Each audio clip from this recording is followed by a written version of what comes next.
Alright guys, we're back in my garage for another video, and today we are going to be replacing this water pump. Now, as always, for anybody that's new to the channel, I create videos to help keep you updated on the latest developments in our community, as well as discuss technical topics so that we have a better understanding of how our engines work. So if you're interested in videos like that, be sure to subscribe because there will be a lot more coming out in the future.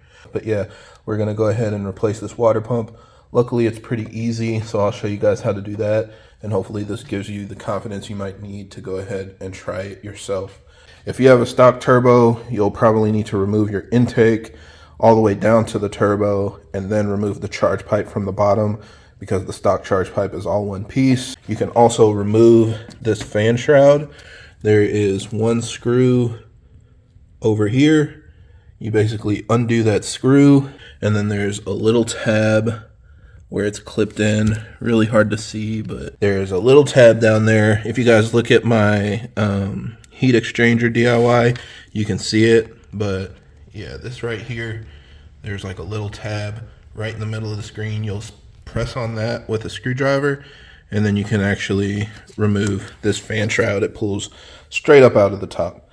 So yeah, we're gonna go ahead and remove the charge pipe. The way to do that is there are 3 T30 screws, one here, here, and down underneath. Like I said, if you have the stock turbo, you'll have to work your way down to the bottom of the turbo, remove that C-clamp, and then you can pull the charge pipe off. And then we're going to disconnect these sensors, and then we'll be able to pull off the charge pipe and actually get access to the water pump.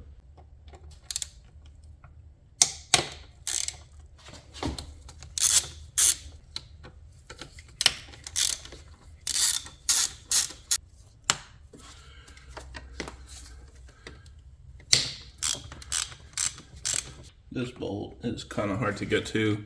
I recommend using the skinniest extension that you have. Get one that's a little bit shorter and just take your time. Make sure you're on there square so that you don't ruin the head of the screw and potentially make this a much harder project than it needs to be. But just take your time and you'll get it. Now we know how these tabs pop out, so just use a tool to gently pry it back, and then you can squeeze it and pull the plug out, hopefully. There we go. If you have the stock charge pipe, go check out my stock turbo replacement video. It's kind of set up for stock turbo hybrids, etc., and it'll show you how to remove the stock charge pipe from your turbo.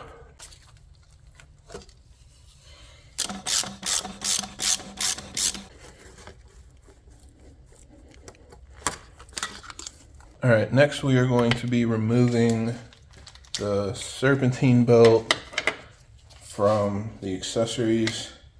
What you want to do is get a 16mm socket, and this point right here on the tensioner is basically where you turn it.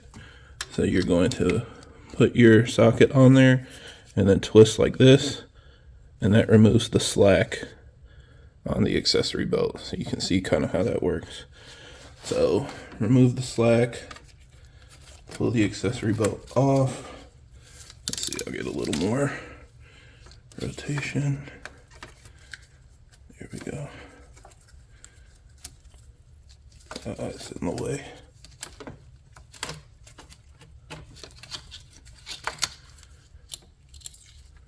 There we go. And then you can remove the accessory belt. Now the pump in total has 5 different screws. So you can kind of see here the 5 different holes. 1, 2, 3, 4, 5. Of course, it's installed on a car like this. There are a couple holes that are a little bit blind underneath the pulley, but basically that's what you're going to try to look for when you're removing it from your car. So let's start working on it. My thing is I like to only remove the components that I'm actually working on to minimize how much coolant I lose. I know if you disconnect a hose at the bottom of the radiator, you can basically drain the whole cooling system, but in this case, it's not really necessary for me.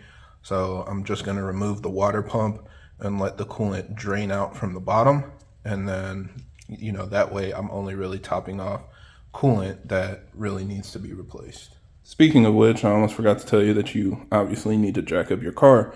A bunch of coolant is going to come out when you remove the water pump. So basically remove your under tray. It's a bunch of 8mm screws, and then put a bucket underneath where the water pump is, so that way most of the coolant can drain out and get caught in your bucket if you want to, you know, minimize your mess. And now you can kind of see there's like a little bump down here, like this thing, this little bump, and then right next to the bump, you can actually see there's the screw that we're trying to get to.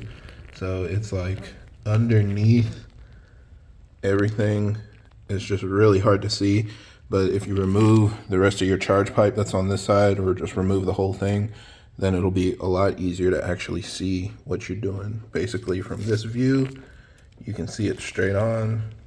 You can also see all the coolant residue from the leak that I had, but yeah, that's your bolt right there. Same deal as before, T30s. You got the ones on top. You know, there's 3 here. Actually, you can see all 4 from here. And there's just that 5th one down at the bottom, hiding in that hole. So take your time, work your way around. If you have a swivel head socket, this will help you access it. It'll be a lot easier, and then just get like a small T30 adapter on top, so that way you can get in there, because there's not a lot of clearance.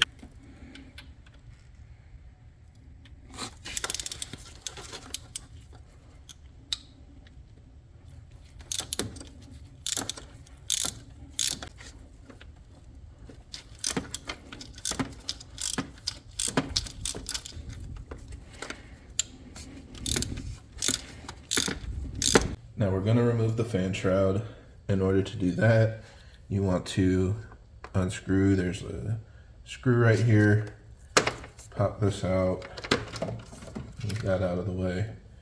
And then we have a plug down here. Basically, you squeeze both sides and pull it out. And there's a little zip tie on here that holds it in. I broke it a long time ago, so my zip tie doesn't work anymore. And then you stick a long flathead screwdriver down in here, and you'll see it if you look right underneath where this hose connection is. Right underneath that, there's just a little tab that you need to press towards the front of the car. And then this whole fan shroud should be released.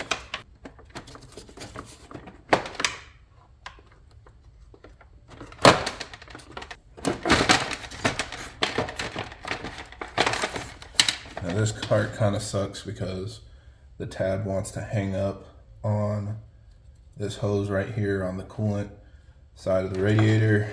So just take your time, maneuver it around. There's also another tab down on this side that you gotta pay attention to. So just make sure you don't break anything. Kind of wiggle it around, twist it a little bit to help it get around it.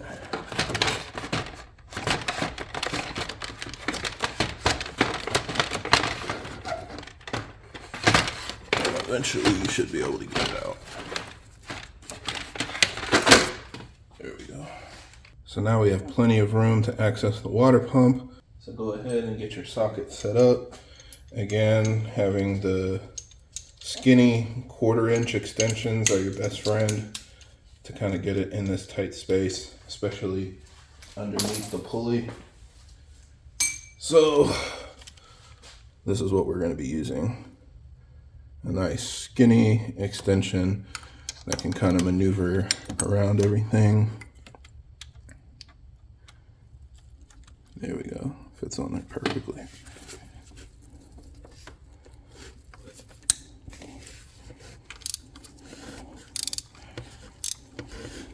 And then the last one underneath. Yeah, don't even try to do it without removing the fan. Just move the fan out of the way.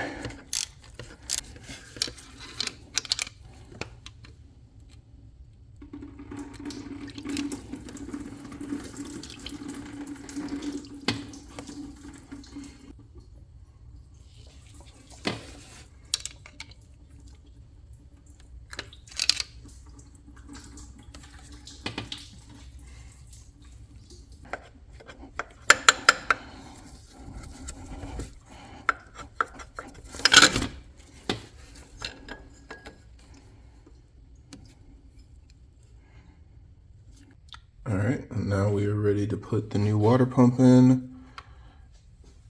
There are a couple locating dowels, so there's one up here at the top, and then that bump that we saw down here by the lower screw. Those dowels will make sure that it's aligned properly, so just take your time and make sure it's fully seated on both of those as you were pushing it on. So we got the top one, and there we go. And you are ready to start tightening those screws back on. Take your time with this, make sure you're not cross-threading anything, because that can be easy to do when everything's wet and, you know, the screws don't necessarily want to grab super easy. So just take your time, kind of screw everything in slowly by hand, and then once you get them all started, you can start using your tools. You really shouldn't feel a bunch of resistance when you start turning those screws in. So that's where, you know, if I start feeling it kind of pull back, then I'll unscrew it and kind of just start again. And just make sure it gets on there clean and threads in smoothly, at least for the first couple turns. And that'll reduce the chance of you having any issues. Now at this point, you really just have to tighten everything down. These screws have a torque spec of 19 Newton meters. That's actually really low. I think it's even lower than what you use for your spark plugs.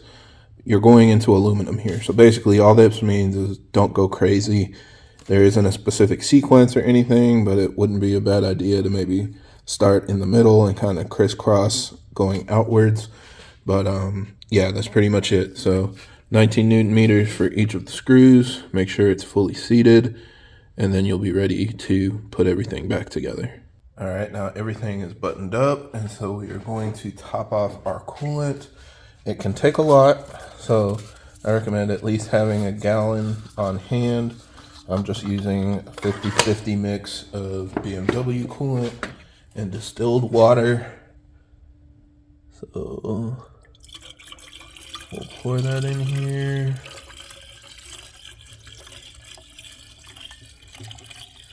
You can start hearing the bubbles and stuff. There are going to be a lot of bubbles in the system, so you will have to bleed it really good.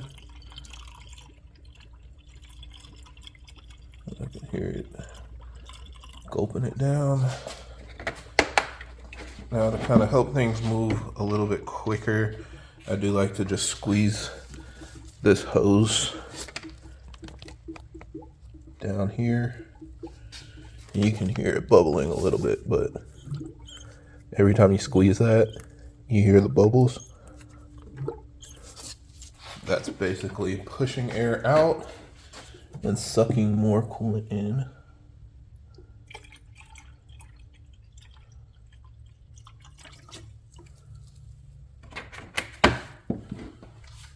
So we'll do that a couple more times, and still it stays pretty steady, and then we'll go and do the actual bleed procedure in the car.